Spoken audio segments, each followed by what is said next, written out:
1969ခုနှစ်ဇန်နဝါရီလ12ရက်နေ့မှာ Jane Bufford ကွယ်လွန်ခဲ့ပါတယ်။ဒါပေမဲ့သူ့မှာတည်ခြင်းတရားကိုလှည့်စားဖို့အစီအစဉ်တစ်ခုရှိခဲ့ပါတယ်။ Bufford က cryogenic freezing လို့ခေါ်တဲ့ cryonic နည်းလမ်းနဲ့ပထမဦးဆုံးအေးခဲထိန်းသိမ်းခံခဲ့တဲ့လူသားဖြစ်ပါတယ်။ cryonic ရဲ့အယူအဆကတော့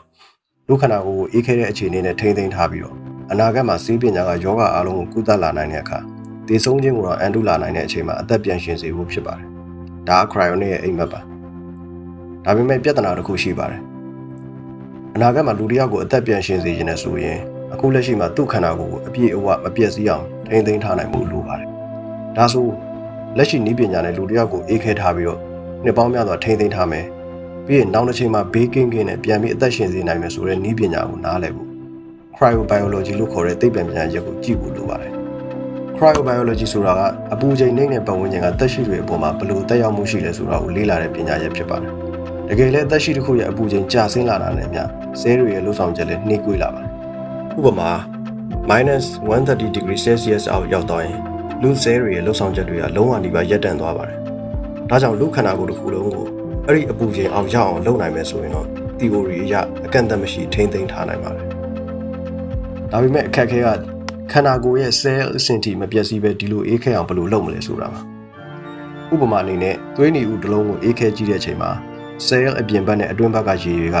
ice crystal တွေဖြစ်သွားပါတယ်။ဒီရေခဲတုံးတွေက cell ကိုထိုးဖောက်ဖျက်ဆီးနိုင်ပါတယ်။ဆိုတော့ဒီအတိုင်းအေးခဲလိုက်ရင်သွေးနီဦးက -130 degree Celsius မရောက်ခင်တည်းကပျက်စီးသွားမှာဖြစ်ပါတယ်။ဒါပေမဲ့အဲ့ဒီပြဿနာကိုအရင်ဖြေရှင်းဖို့ကြိုးစားတဲ့အခါမှာအရန်အေးတဲ့ပတ်ဝန်းကျင်မှာအသက်ရှင်နိုင်အောင်တဘာဝတိုင်းလက်ရောကြီးတွေပြောင်းလဲနိုင်တဲ့အချို့သက်ရှိတွေကိုလေ့လာကြပါတယ်။ဥပမာအားဖြင့်အလွန်အေးတဲ့ရေထဲမှာနေတဲ့ငါးတချို့က antifreeze protein လို့ခေါ်တဲ့ protein တစ်မျိုးကိုထုတ်လုပ်ပြီးတော့ရေခဲတုံးတွေမဖြစ်အောင်တားဆီးနိုင်ပါတယ်။ဖားမျိုးစိတ်တချို့ကတော့သူ့ရဲ့ခန္ဓာကိုယ်တွေကရေ 70% ဒီရေခဲဖြစ်သွားတာတော့မှအသက်ရှင်နိုင်ပါတယ်။အဲ့ဒီတရိษံတွေရဲ့တဘာဝစွမ်းရည်ကိုလေ့လာရတဲ့သိပ္ပံပညာရှင်တွေကအလွန်ကောင်းတဲ့ cryopreservation နည်းလမ်းကိုဖန်တီးလာနိုင်ခဲ့ပါတယ်။အဲ့ဒီအထက်ကမှ vitrification လို့ခေါ်တဲ့နည်းလမ်းကအထီးရောက်ဆုံးဖြစ်လာပြီးလက်ရှိဆေးပညာရုံးမှလည်းအတိုင်းအတာတစ်ခုထိအသုံးပြုနေတဲ့နည်းလမ်းလည်းဖြစ်ပါတယ်။ vitrification ဆိုတာက cryoprotectant agent CPA လို့ခေါ်တဲ့ဓာတုပစ္စည်းတွေကိုအသုံးပြုပြီးတော့ရေခဲတုံးမဖြစ်အောင်တားဆီးတဲ့နည်းပညာဖြစ်ပါတယ်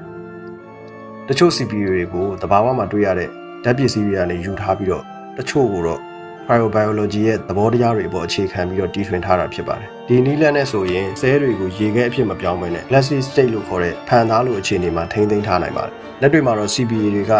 ခန္ဓာကိုယ်ကြီးတစ်ခုလုံးကို vitrification လုပ်ဖို့လိုအပ်တဲ့ပမာဏအထိအသုံးပြုရင်အစိမ့်တင်နိုင်ပါတယ်။ဒါလည်းမကသေးပါဘူး။ ice crystal မဖြစ်အောင်အေးခဲဖို့ဆိုရင်စက္ကန့်ပိုင်းအတွင်းအရမ်းမြများအေးအောင်လုပ်ရတယ်လို့ခန္ဓာကိုယ်တစ်ခုလုံးကိုတပြေးညီအေးအောင်လုပ်ဖို့လည်းလိုပါတယ်။ cell တစ်လုံးဒါမှမဟုတ် tissue သေးသေးလေးတွေမှာတော့ဒါကိုလုပ်နိုင်ပေမဲ့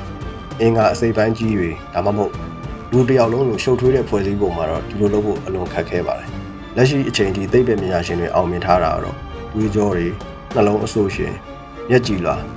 ဒါတွေလိုမျိုးအရွယ်အစားသေးငယ်တဲ့ tissue တွေကို vitrification လုပ်နိုင်ပြီးတော့တစ်စိတ်တစ်ပိုင်းပြန်လည်အသုံးပြုနိုင်တာဖြစ်ပါတယ်။လက်ရှိ cryonic နည်းပညာတွေကသိပ္ပံအထောက်အထားတွေရလူကိုအနာဂတ်မှာအသက်ပြင်ရှင်စေနိုင်မယ်လို့သက်သေမပြနိုင်သေးပါဘူး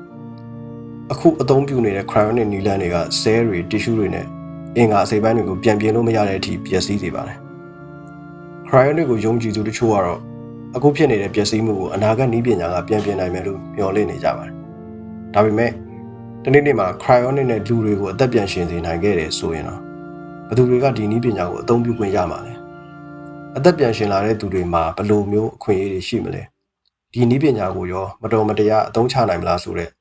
ကျင့်ဝတ်ဥပဒေနဲ့လူမှုရေးဆိုင်ရာမေးခွန်းတွေထပ်မံပေါ်ပေါက်လာအောင်မှာဖြစ်ပါတယ်။ဒါကြောင့်လက်ရှိအချိန်မှာတော့ cryonic ဟာသိပ္ပံပညာအရအိမ်မက်တစ်ခုသာဖြစ်နေသေးပါ